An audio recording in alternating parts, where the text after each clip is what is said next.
dim the lights, get comfortable, and let the weight of your day melt into the mattress. You're safe, you're still, and the only thing left to do is listen as the night gently carries you away. You've seen the paintings, the sharp uniforms, the rearing horses.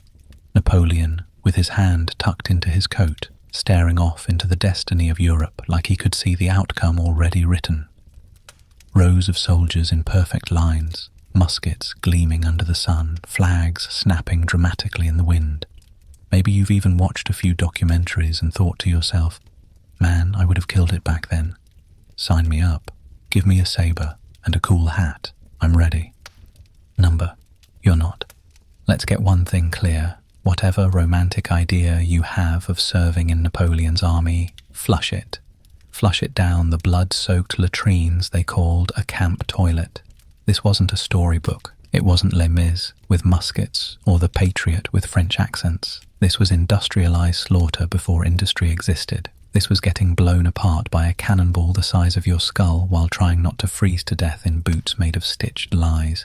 Napoleonic warfare wasn't about glory. It was about scale. Sheer, grinding, relentless scale. Armies of 400,000 strong marching across entire countries, eating the land as they went, leaving behind scorched earth, starving peasants and plague. You weren't part of a noble struggle. You were one more body to throw at a hill until the other side broke. Your uniform wasn't stitched with honor. It was dyed with the sweat of 1,000 conscripts who died learning how to march in step. You think you'd be leading the charge? That you'd have a sword in hand, eyes blazing, women weeping at your courage? You'd be in the second line, maybe, watching the first get mowed down by cannon fire, only to be ordered forward while the smoke still hung in the air, thick enough to choke on. You wouldn't even hear the musket balls that tore through your chest. You'd just fall, face first, into the mud, confused that your body had betrayed you. And if by some miracle you did survive the battle, congratulations. You now get to march another 30 miles in the rain with trench foot, hunger gnawing at your stomach, while lice make a home in your uniform. If you're lucky, you sleep in the mud. If you're not, you don't sleep at all. And all this for what? A few sous a month, no boots half the time, a tin cup of watered wine and maybe a mouldy biscuit if the supply lines didn't collapse. Napoleon didn't win because his soldiers were invincible. He won because he was willing to spend men like coin. And you? You'd be spent before breakfast. So no, your gym gains wouldn't save you. Your I could survive anything mindset wouldn't mean a thing when you're shivering in a snowstorm with black powder burns and the screams of dying men in your ears. You wouldn't rise to the occasion. You'd sink into it, into the mud, the fear, the cold silence of a soldier who realizes too late that history doesn't care about your courage. This wasn't glory. This was meat, music, and murder. Welcome to Napoleon's army. When you think of Napoleon's army, you might imagine some elite corps of hardened French patriots, battle-tested professionals, maybe the sons of noble families or polished warriors in gold-trimmed uniforms, shouting orders in fluent Latin. You picture fanfare, discipline, glory marching in rhythm. What you don't picture is what actually made up the bulk of the Grande Armée: scared kids, desperate men, and more broken boots than functioning brains. These weren't polished heroes from central casting. These were 16-year-old farm boys yanked from their fields with dirt still under their fingernails. Convicts who traded the noose for a musket and the vague hope they might survive long enough to earn their freedom. Alcoholics whose hands shook from withdrawal until the first volley gave them something worse to tremble over. You had men from France, sure, but also Poles, Italians, Dutch, Germans, Swiss, Croats, and whoever else had the bad luck to be under Napoleon's influence when recruitment day came. The Empire didn't care about your origin, just whether you could hold a weapon and march until your feet bled. Conscription was ruthless. Entire villages were drained of men, often with no warning. Families woke up to banging on the door, and before breakfast their sons were in uniform, names scratched onto a list by someone who'd never bleed for it. You didn't join Napoleon's army. You were consumed by it. Some were promised pay. Most never saw a single coin. They were told they'd be fed. They weren't. They were told they'd see glory. They saw the inside of a surgeon's tent, if they were lucky.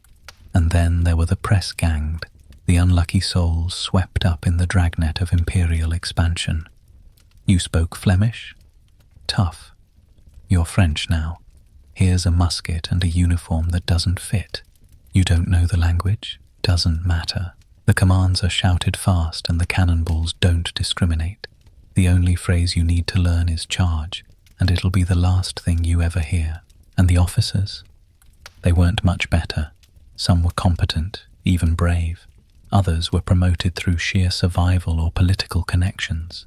They barked orders from horseback while the men they led starved, froze, and died in ditches. Your life was a number on a map to them. If they needed to take a hill, they'd send you at it 5 times. If you all died, they'd call it necessary losses and try again tomorrow with fresh bodies. So the next time you see a painting of a French infantryman looking noble in the smoky haze of war, remember what he probably was. A teenage shepherd from Burgundy who'd never seen a city before. A Milanese drunk who couldn't name the country he was dying in. A Silesian conscript who hadn't eaten in 3 days and barely understood why he was being shot at. These weren't warriors. They were survivors in uniforms held together by string, prayer, and state-issued lies. Napoleon's army wasn't built on excellence. It was built on mass, on throwing more men into the meat grinder than the other side could, and the grinder didn't care who you were before. It only cared how much blood you could give. You didn't arrive at camp and get welcomed with a clipboard and a checklist. There was no friendly sergeant showing you the ropes, no weeks of drills under a waving flag while birds chirped in the background. If you were lucky, someone pointed at your boots and said, "Keep walking." That was training. That was it. The army didn't care if you knew how to shoot, march, or even speak French. All it needed to know was whether you could stay on your feet until someone else collapsed first. You learned by doing, and that doing usually meant surviving the first march. It wasn't a trial. It wasn't a warm-up. It was an immediate, brutal initiation into the world of endurance, suffering, and silence. 20 miles in full kit, boots not yet broken in, if they fit at all, on terrain that ranged from ankle-deep mud to cracked stone paths that turned your feet into blistered ruins. If you stopped, you got whipped. If you fell behind, you were left. If you complained, you were mocked, beaten, or both. This wasn't an army interested in building you up. It was here to see if you broke early. The instructors, if you can even call them that, were often veterans, scarred, cold-eyed, and already dead inside. They didn't teach you how to shoot a musket with precision. They showed you how to load it in the middle of a rainstorm with your fingers shaking from hunger. They didn't explain tactics. They slapped you in the face and said, "Don't die like the last idiot." If someone got hit in the neck during your first skirmish, the lesson was, that's what happens when you stand up too tall. There was no safety net, no room for error. You learned to clean your weapon because someone's misfire exploded in their hands. You learned to sleep with your back to a tree because someone rolled into a latrine pit during the night. You learned to march in silence, eat while moving, and ignore the smell of blood because there was no alternative. The moment you joined, the clock started ticking on how long you'd last. And whether you lasted at all depended less on skill and more on your tolerance for misery. And the pace never slowed. The day after your first firefight, you were expected to march again. No counselling, no questions. Just another march, another blister, another hour of pretending the screams you heard last night weren't still rattling in your skull. You weren't taught to be a soldier. You were burned down into one. Some men snapped, froze, vanished into the woods the first time they heard a cannon. Those who stayed, they didn't become heroes. They became husks, quieter, meaner, and hungrier. That was the real training, learning how to survive not just the enemy, but the machine you were now a part of. Napoleon didn't have time for gently moulded warriors. He needed numbers that didn't cry when the dying started. And if you weren't that on day one, you'd either become it fast or become fertilizer. It's funny how people today talk about military uniforms like they were fashion statements. The navy blue jackets, the golden buttons, that little touch of red or white trim that screams Napoleonic chic. Instagram history pages love to post those glamour shots. But let's be clear, those uniforms weren't designed for comfort. They weren't designed for function. They were designed to make you look like a soldier right up until you collapsed from exposure, infection, or heat stroke. Let's start with the coat. Scratchy wool, dyed with whatever was cheapest that year, and about as breathable as a coffin. It trapped heat in the summer and froze solid in the winter. If it got wet, and it always got wet, it took days to dry. By then, your skin underneath would be raw and blistered. No moisture-wicking magic, just sweat, salt, and suffering, and you couldn't take it off, not unless you wanted to be flogged for being out of regulation. Looking good for the emperor mattered more than feeling your fingers. Then came the trousers, tight enough to restrict your movement, loose enough to snag on every twig and root.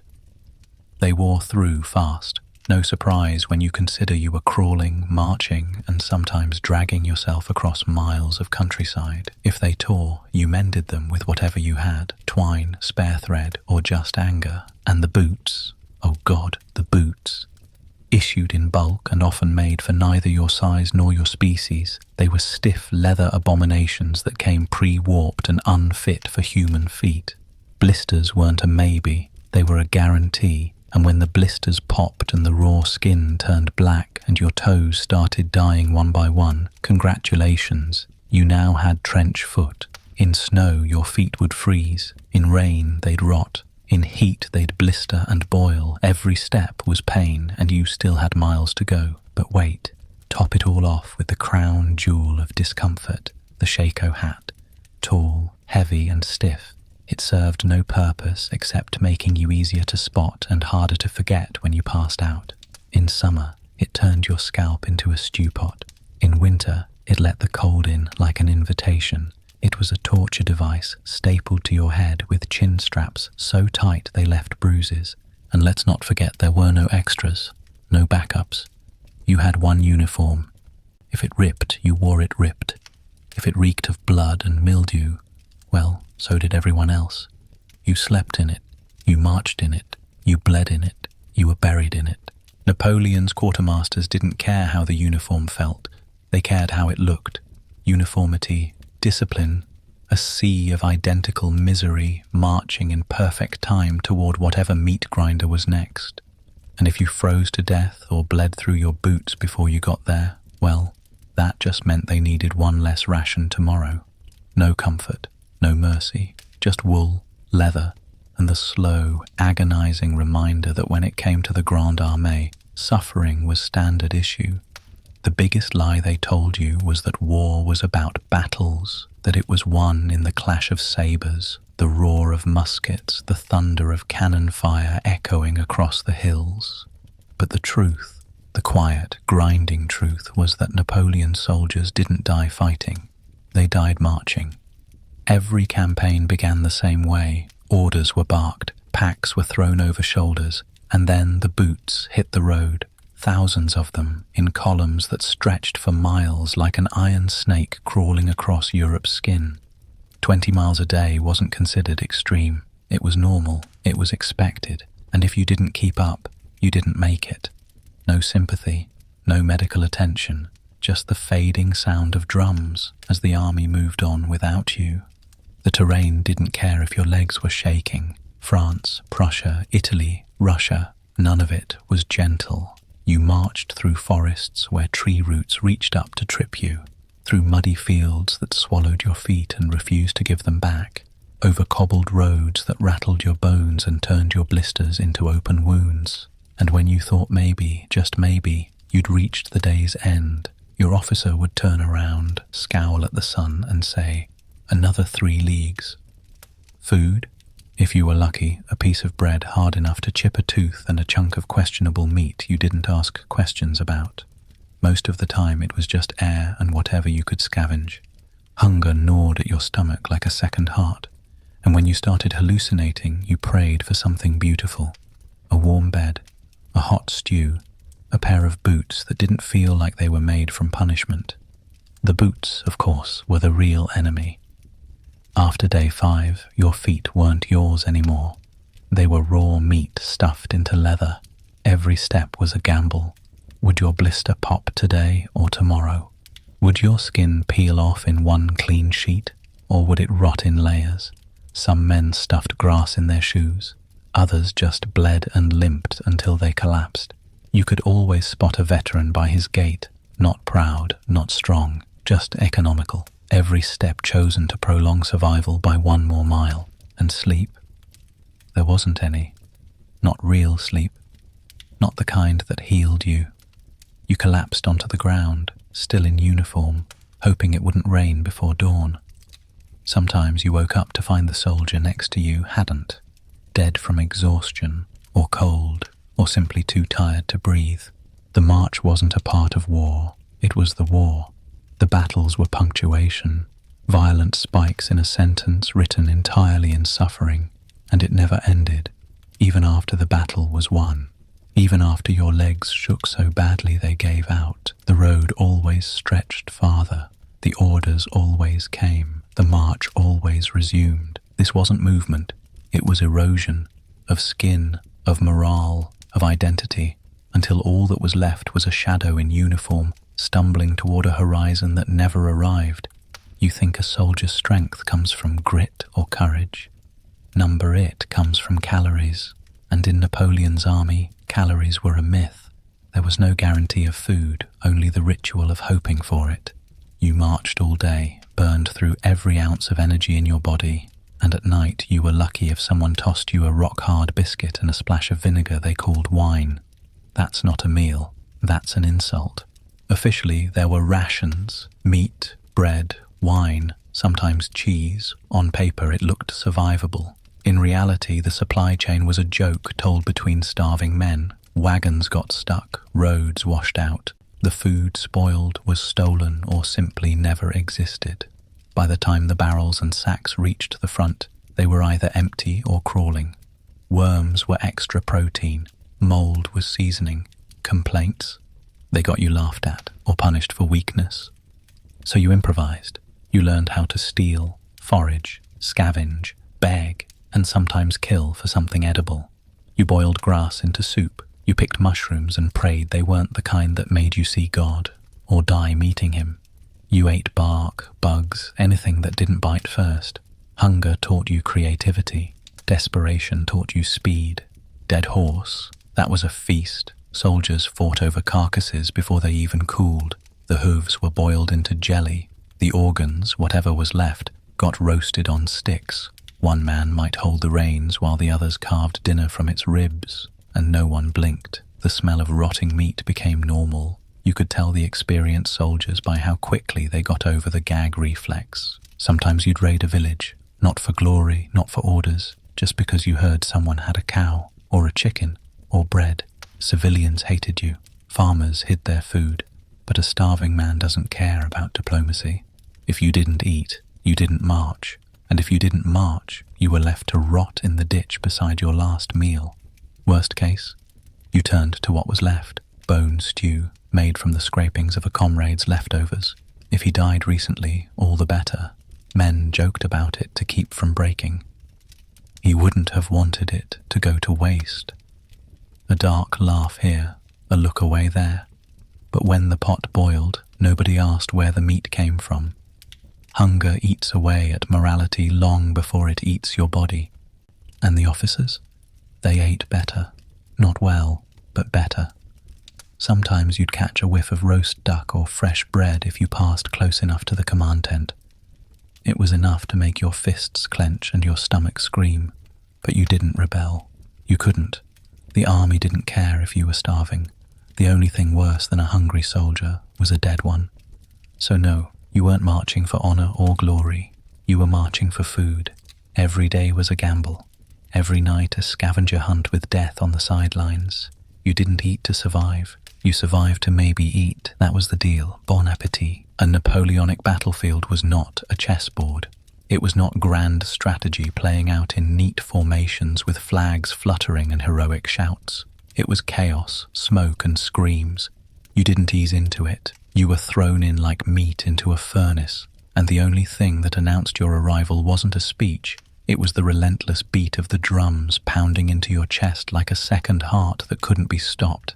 You lined up shoulder to shoulder with men who smelled like piss and fear, muskets loaded with black powder and hope.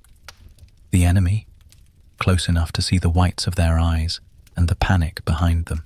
There was no cover, no trenches, just open ground and death waiting for its cue. When the cannons opened, everything else stopped. Sound didn't travel, it exploded. Limbs flew, horses screamed, men vanished in sprays of red mist. You'd feel the pressure wave of a cannonball pass by and know that it missed you only because someone else was splattered across your coat. And you had to keep marching. That was the rule.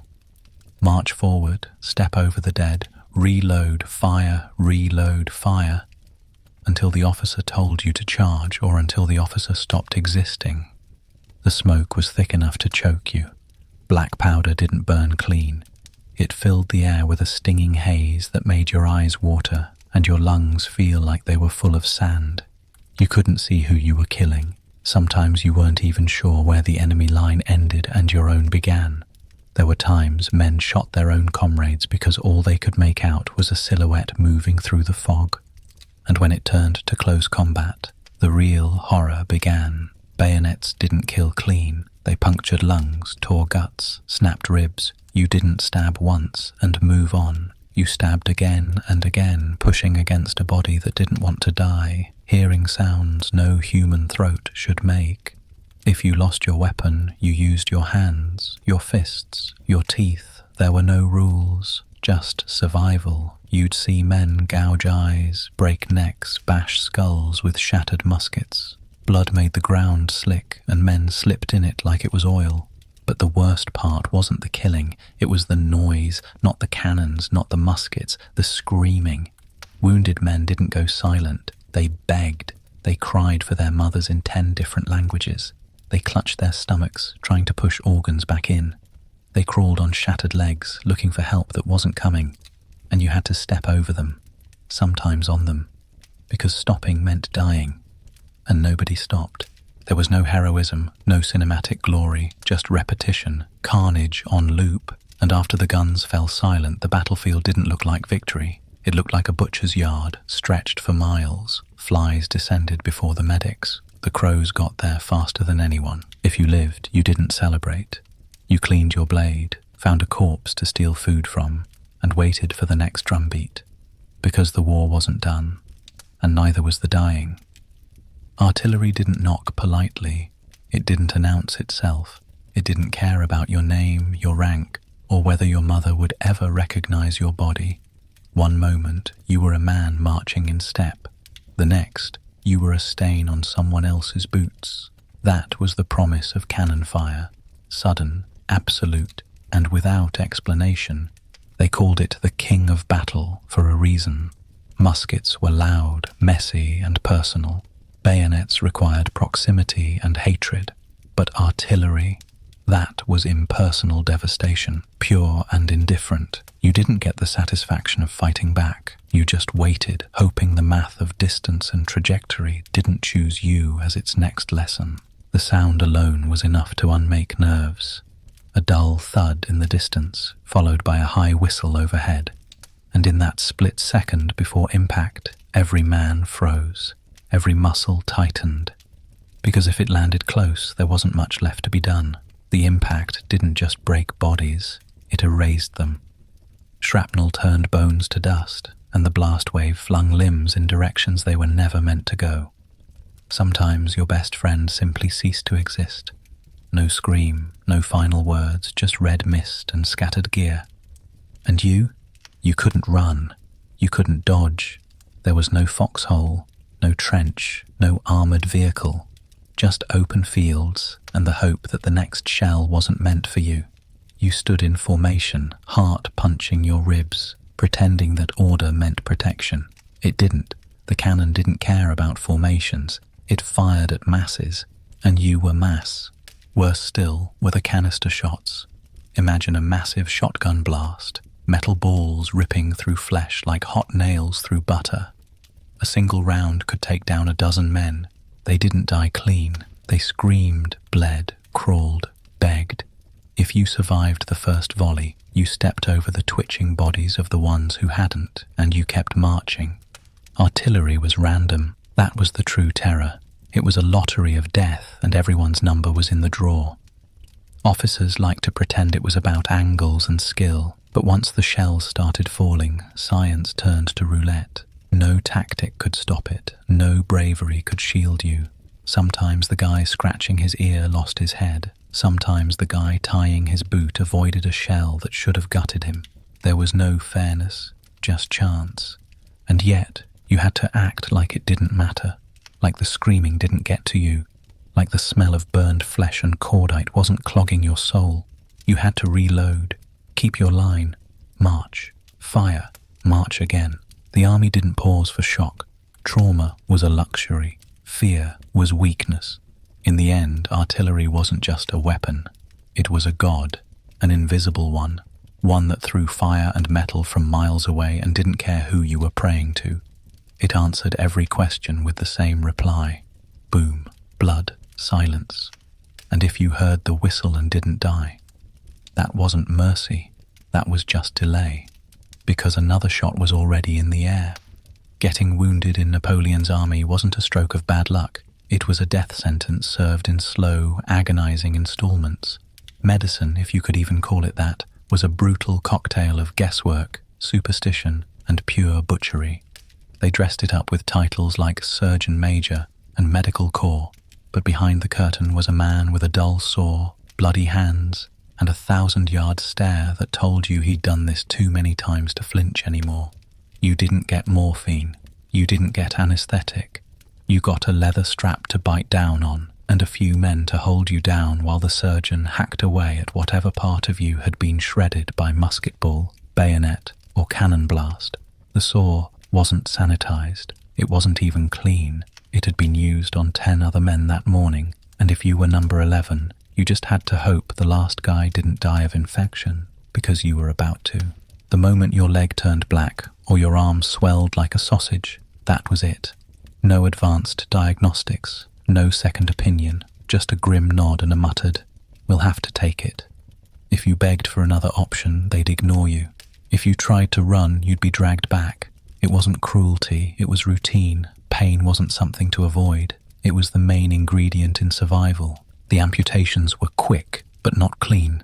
There was no precision, no delicate incision. Just a rough cut through skin, muscle and bone, all in one horrific, shaking effort. They'd tie off your artery with catgut and slap a bandage on it that hadn't been washed in weeks. You'd wake up screaming if you even passed out at all, and then you'd sit in the mud, staring at the bloody stump of what used to be your limb, trying to figure out if you were lucky or cursed. Survive the surgery? Great. Now try surviving the aftermath. Infection set in fast. There was no such thing as sterile. Flies landed on your wound before the bandage dried. Maggots became accidental medicine because they ate the dead flesh better than any human hand could. Some men made it. Most didn't. Gangrene, tetanus, sepsis, words they didn't have names for but knew the smell of intimately. And for wounds that didn't warrant amputation, you got poultices made from mouldy bread, animal fat, or herbal slop scraped from a ditch. Fever dreams followed, delirium, hallucinations. Sometimes you died talking to ghosts in 5 different languages, surrounded by other moaning casualties who couldn't help and wouldn't look. They were too afraid you were a glimpse of their near future. And forget any long-term care. Once the bleeding stopped and the stump scarred, you were patched up and shoved back into the meat grinder. No therapy, no rest. Just a crutch, a limp, and a shove back to the march line if you could stand. If not, a shallow grave, maybe a name carved on a rock if someone remembered it. That was medicine, not healing, just damage control if you were lucky. And if you weren't, you didn't just lose a limb, you lost your name, your voice, your chance to ever feel human again. Cleanliness was a luxury no one could afford in Napoleon's army. Baths were a fairy tale. Soap, if you ever saw it, was more valuable than silver. You didn't wash your hands before eating because there was nothing to wash them with. You didn't change your clothes because you didn't have a second set. After a few weeks in the field, you didn't just smell like filth, you were filth. Your uniform became your second skin, stiff with sweat, blood, mud, and things you didn't dare investigate too closely. Water wasn't for washing, it was for not dying of thirst. And even that was a gamble. Rivers were fouled by corpses and runoff. Wells were few and far between. You drank what you could find, when you could find it, and hoped it didn't come with parasites as a side order. If it did, you got sick. If you got sick, you stayed sick. There were no antibiotics, no medics with training in sanitation. Just a few grimy hands and a shrug that meant try not to die. Lice were your constant companions. You'd feel them crawling in your seams, biting at your scalp and groin, and there was no escape.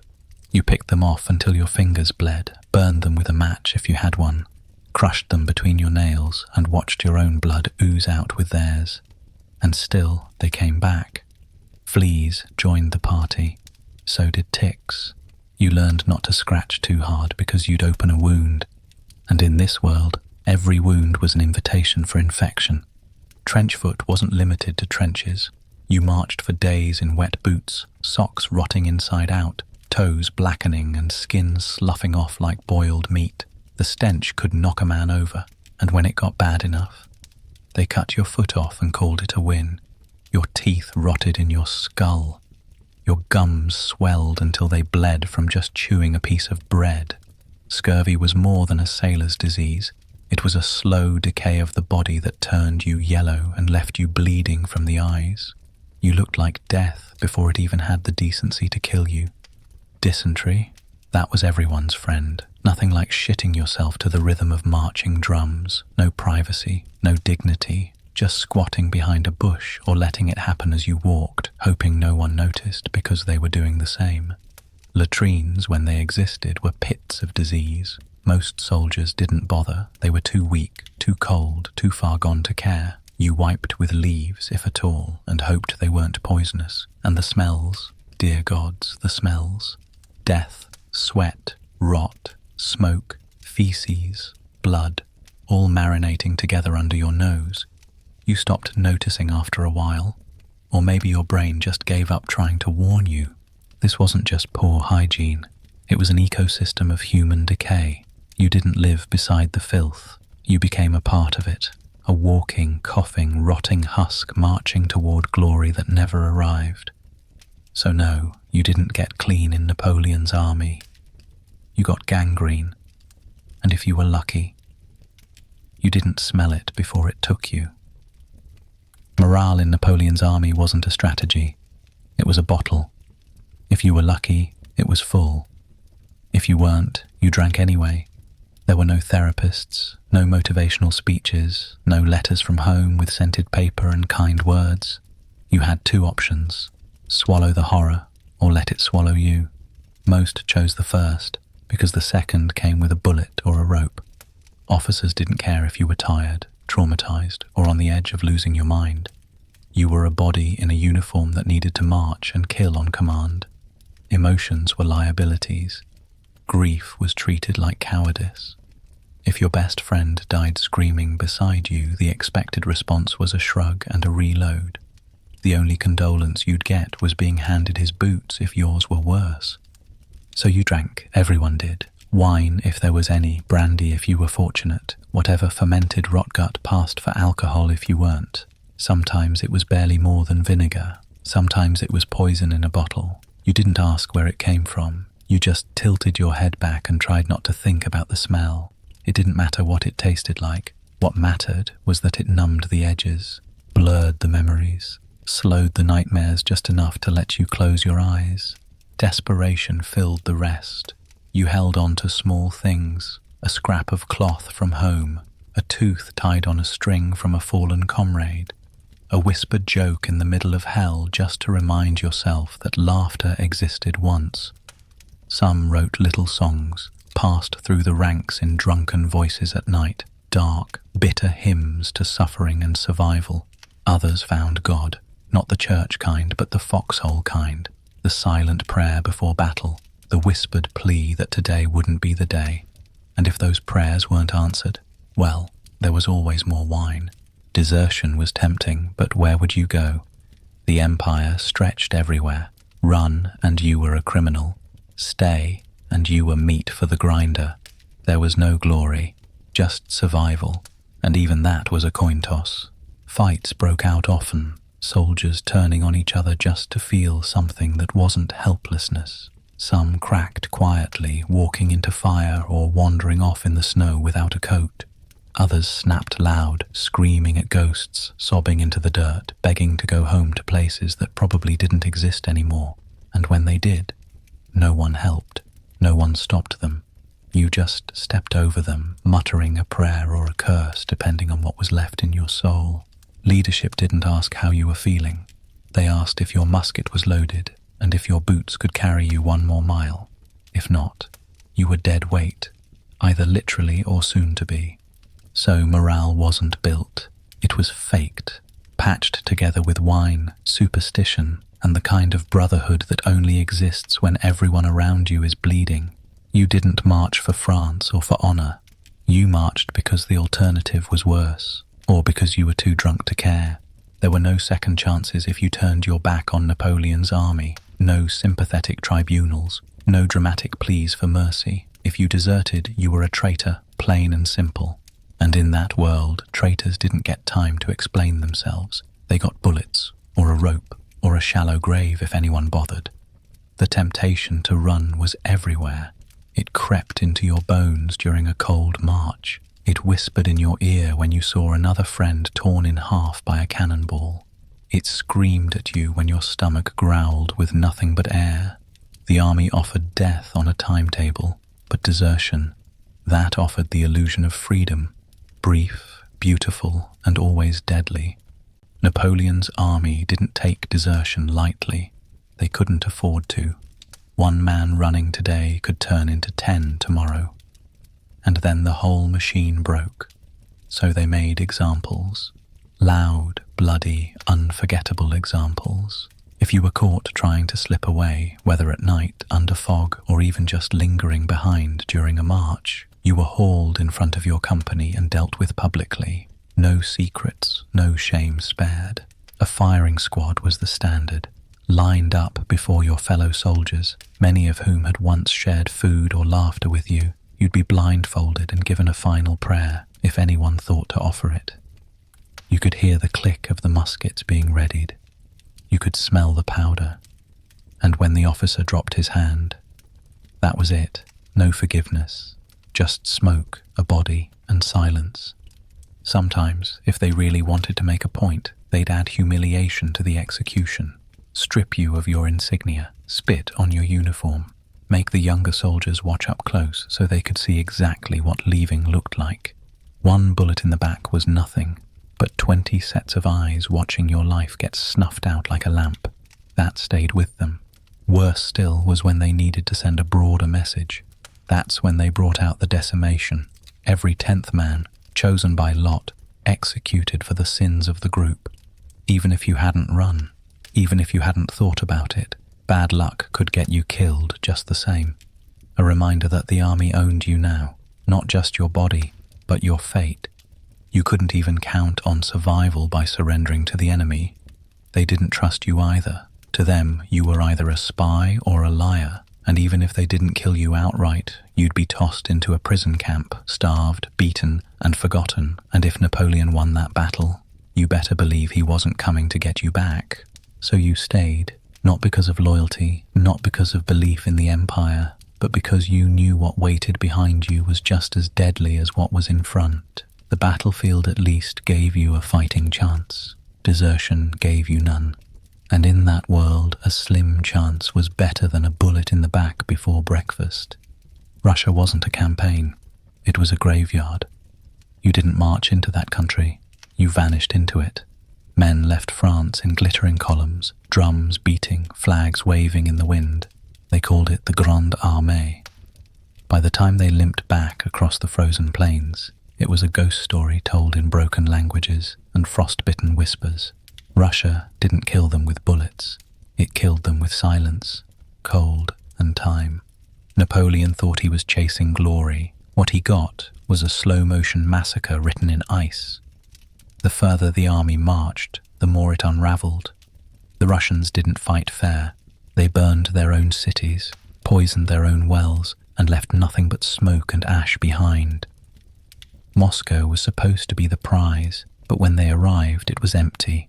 No battle, no surrender, just a city on fire and the creeping realization that winter had already begun. Then came the retreat, the real war. Frostbite set in fast. Toes blackened, fingers stiffened, and men started snapping off bits of themselves like twigs. Musket barrels froze to hands. Eyelids crusted shut with ice. You could die just from lying down too long. Sleep became death's disguise, warm, welcoming, final. And every morning someone didn't get back up. Supplies, gone. Wagons were abandoned. Horses died by the thousands, first from hunger, then from collapse, then from being eaten. Yes, eaten. Men carved strips of meat from their own mounts, boiled leather boots for broth, and gnawed on anything that might stop the hunger screaming in their guts. At first, they buried the dead. Then they stopped. Then they started cutting them open. The wolves came next. Not the kind you romanticize in paintings. These were starvation-driven monsters that circled the dying and dragged them off screaming. At night, the howls came from all directions. You couldn't see them, but you knew they were there, waiting, watching, smelling. Discipline evaporated. Regiments turned into scattered mobs. Officers abandoned their posts. Some shot themselves rather than freeze to death or be torn apart. Those who survived stopped saluting, stopped praying, stopped caring. Your world shrank to 1 foot in front of the other. Keep walking, don't fall, don't stop, don't think, just move. Because if you don't, you're next. And still, Napoleon pressed on, retreating but refusing to admit it. His dream, once cast in marble, now dragged its bloody limbs through the snow. The Grande Armée, 600,000 strong, became a legend of loss. Fewer than 100,000 made it out. Some say even that number is generous. Russia didn't break the army with force. It simply opened its arms and let nature do the rest. And that's the horror. Not that you could be shot or stabbed, but that you could fade into nothingness. No glory, no grave, just bones beneath the snow, forgotten by history and swallowed by a land that never even raised a sword. So no, you wouldn't have survived Russia. You wouldn't have survived the cold, the hunger, the silence. No one did, not really. Some came back, but none of them returned whole. Getting captured during the Napoleonic Wars wasn't a matter of honor or surrender. It was a slow-motion death sentence delivered with a blank stare and iron shackles. There were no Geneva Conventions, no Red Cross, no protections. You weren't a soldier anymore. You were meat with legs, stripped of uniform and name, traded for silence or used as leverage no one cared to collect. The world forgot you the second your musket hit the ground. You might have thought surrendering would save your life. Maybe you'd even imagined warm food, a cot, and a chance to wait out the war behind a fence. You were wrong. Captivity didn't mean safety. It meant deprivation. It meant your next meal depended on rats dying near your cell. It meant your captors might keep you alive just long enough to entertain themselves until your body gave out or your mind slipped quietly into the dark. Food, if you got any, was filth. A crust of mouldy bread, maybe a watery soup boiled from bones and despair. Hunger gnawed constantly, like a parasite inside your ribs. You'd dream of eating just to wake up biting your own tongue. You'd trade anything for calories, dignity, memories, even your own teeth. Yes, that happened. Teeth were yanked for coins or chewed down to stumps trying to eat things not meant to be eaten. And water. If it wasn't piss-warm runoff from a gutter, it was riddled with disease. Dysentery tore through the prison camps like wildfire. You didn't get nurses or clean sheets. You got a corner to crawl into and die. Men coughed blood into their hands, wiped it on their shirts, and kept breathing because there was nothing else to do. Beatings weren't scheduled, they were spontaneous. You didn't have to do anything wrong, you just had to exist. Guards were often half-mad themselves, bored and bitter and itching for something to hit. A glance too long, a sound too loud, a breath at the wrong time, and you were on the ground with boots in your ribs. Some were beaten for information they didn't have, others were tortured for sport, and some just disappeared, dragged out of the camp and never seen again. You didn't ask questions, you just shifted away from the empty bed. There were escape attempts, of course, but those who tried usually ended up as examples, hung by the gates, left to rot, their faces eaten by crows. And those who did make it out, they fled into foreign lands with no maps, no food and no allies, just desperation, frostbite and the ticking clock of exposure. But maybe the worst part was the waiting. You sat in a room that smelled of rot and rust, counting days that stopped meaning anything. You forgot your rank, your name, your native tongue. Some prisoners lived for years in those conditions, hollowed out like old trees. When the war ended, some were finally released, ghosts in threadbare rags, blinking into the sun like they'd never seen it before. Others were never heard from again. So no, captivity wasn't a reprieve. It was a different kind of death, one that came slower, meaner, with no trumpet and no flag. And if you were lucky, maybe it'd take your mind before it finished with your body. Being part of Napoleon's Imperial Guard wasn't a free pass to safety. It was a death sentence dressed in gold braid. They called them the Immortals, but the battlefield had no patience for titles. These were the men who stood closest to the Emperor, who marched with polished boots and perfect posture, the envy of every filthy, frost-bitten conscript watching from the mud. But under the shine, they bled just like everyone else, maybe more. The Guard was the last reserve, Napoleon's trump card. He didn't waste them, not at first. They stood tall, a symbol of power, morale, invincibility. People feared them, admired them, whispered legends about them in every village from Spain to Russia. And for most battles, they were kept in the wings, silent, disciplined, untouched, until the moment came. And when that moment came, you knew the horror was about to start. Because when the Guard moved, it wasn't to hold the line, it was to erase it. They'd charge into the thickest hell, muskets raised, bayonets fixed, marching like death incarnate, no fear, no hesitation, just a wall of steel and smoke. Their reputation wasn't built on parade formations. It was built on what happened when the world was burning and Napoleon finally turned and said, "Send in the Guard." But that kind of glory had a price, a steep one. See, being elite didn't mean invincible. It just meant you got to live slightly longer. It meant you got the best boots, the best coats, the best training, but also the worst jobs when everything went wrong. You were the shield and the sword, and when the enemy saw you coming, they knew the end game had begun, which meant every cannon, every musket, every inch of rage was turned directly at you. The Guard didn't retreat. That was the rule. If you broke, the whole army shattered. So they held, even when it made no sense, even when the bodies piled high, even when they knew the battle was lost. They stood. They died. They were myth made mortal in real time, and history remembers them not because they survived, but because they didn't. At Waterloo, it all came undone. The Guard was called in to salvage the collapsing French line.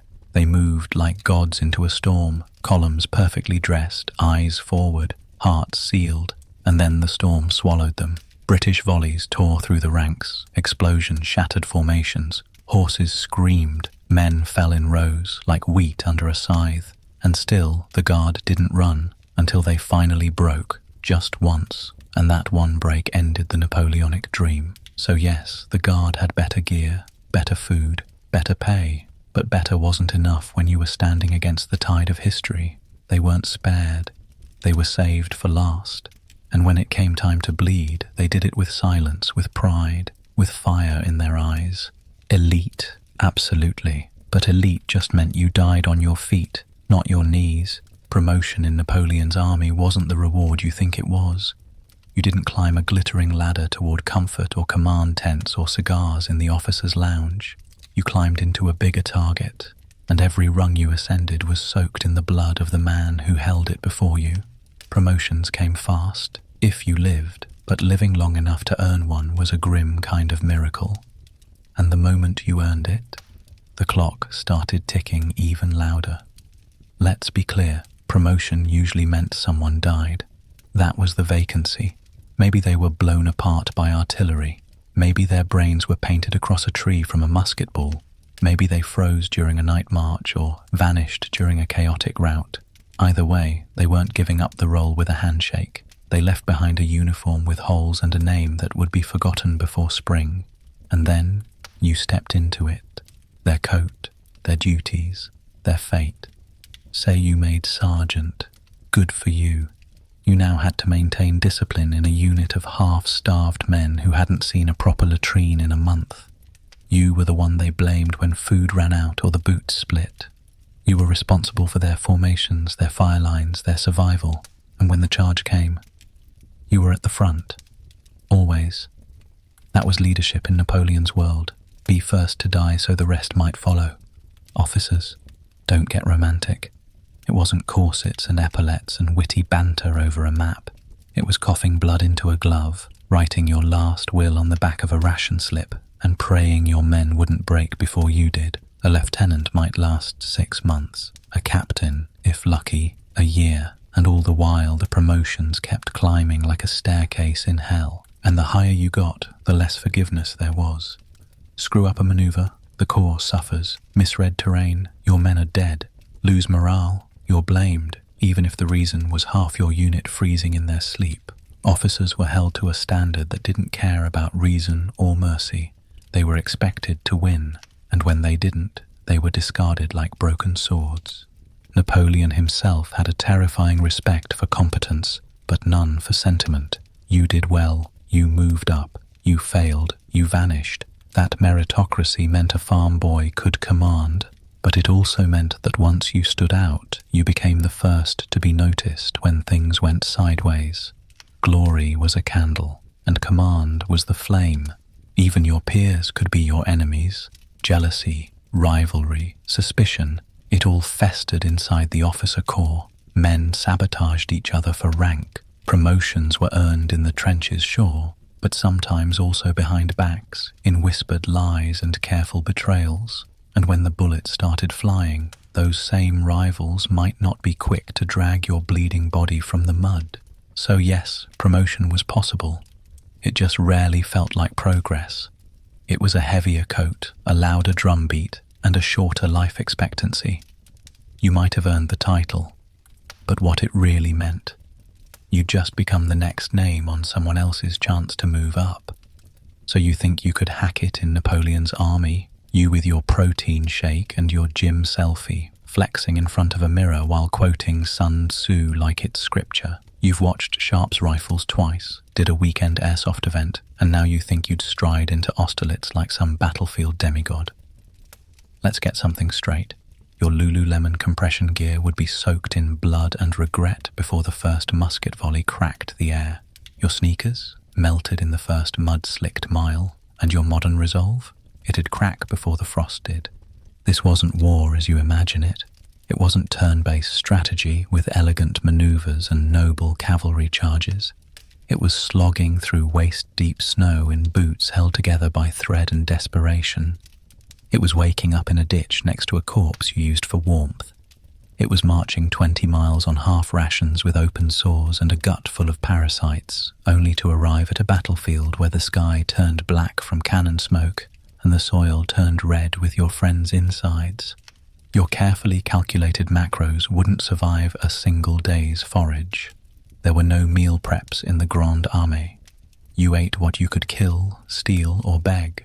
Usually bread so hard you could use it as a weapon, sometimes mule meat, sometimes nothing. Hunger didn't make you lean and shredded. It made your ribs poke through like a broken fence and your mind spiral into fever dreams. And forget hygiene. You'd start the campaign with a clean shave and end it with lice nesting in your eyebrows. You'd learn to identify trench foot by smell before you even saw it. You'd stink so badly animals would give you a wide berth. And while you're Googling how to treat blisters, Some illiterate farm boy from Gascony is marching next to you on feet that haven't felt pain in 3 months, because feeling is for the living, and he left that luxury somewhere outside Leipzig. Your mental toughness. Please. You meditate. That's cute. These men coped with horror by going numb. Their therapy was watching friends bleed out beside them without blinking. They didn't have breathing exercises. They had wine so strong it could peel paint, and they drank it to forget what human bone sounds like when it snaps under a carriage wheel. You'd be dead before the first cannon fired. Not because you're weak, but because this kind of war wasn't built for the modern psyche. It didn't ask you to be strong. It demanded that you become something unrecognizable, something brutal, something that didn't flinch when a friend screamed or when orders sent you walking directly into musket fire. So, no, you wouldn't hack it. You'd die of exposure or dysentery or a single musket ball fired by a 14-year-old Russian boy who'd never even seen a Frenchman until he put one in the ground, and no one would remember your name, because in Napoleon's army there were no influencers, just bodies. They didn't get medals, they didn't get statues. Most of them didn't even get graves, just names washed away in the sleet of history, buried beneath 1,000 marching boots and 1,000,000 cannon blasts. They were the gears in Napoleon's war machine, clogged with mud, blood, and bone. They weren't the strategists in crisp uniforms standing around maps. They were the ones who made the lines on those maps with the soles of their ruined feet and the stains of their last moments. No one wrote sonnets for the starving man curled in a frost-bitten ball on the Russian steppe. No one serenaded the young drummer boy who bled out face down in a puddle of musket smoke and shattered dreams. And yet, here we are, with our warm beds and our hot meals, scrolling through screens in peace carved by the agony of men we'll never know. We fantasize about the glory, about the uniforms and the banners, but forget that every step of that march was paved with suffering. These weren't heroes, not in the way we think of them. They were desperate, hardened, often broken men who didn't ask to be remembered. They just wanted to make it to the next day, the next meal, the next dry sock, and many didn't. But that doesn't mean we can't remember them, not as marble demigods frozen in victory poses, but as humans, flawed, frightened, fierce when they had to be, as boys torn from farms, as criminals given muskets instead of trials, as fathers who never got to return home, as people who were asked to give everything for an empire that often gave them nothing in return. Respect doesn't always come with fanfare. Sometimes it comes with silence, the kind of silence that settles over a battlefield after the smoke clears and the screaming stops.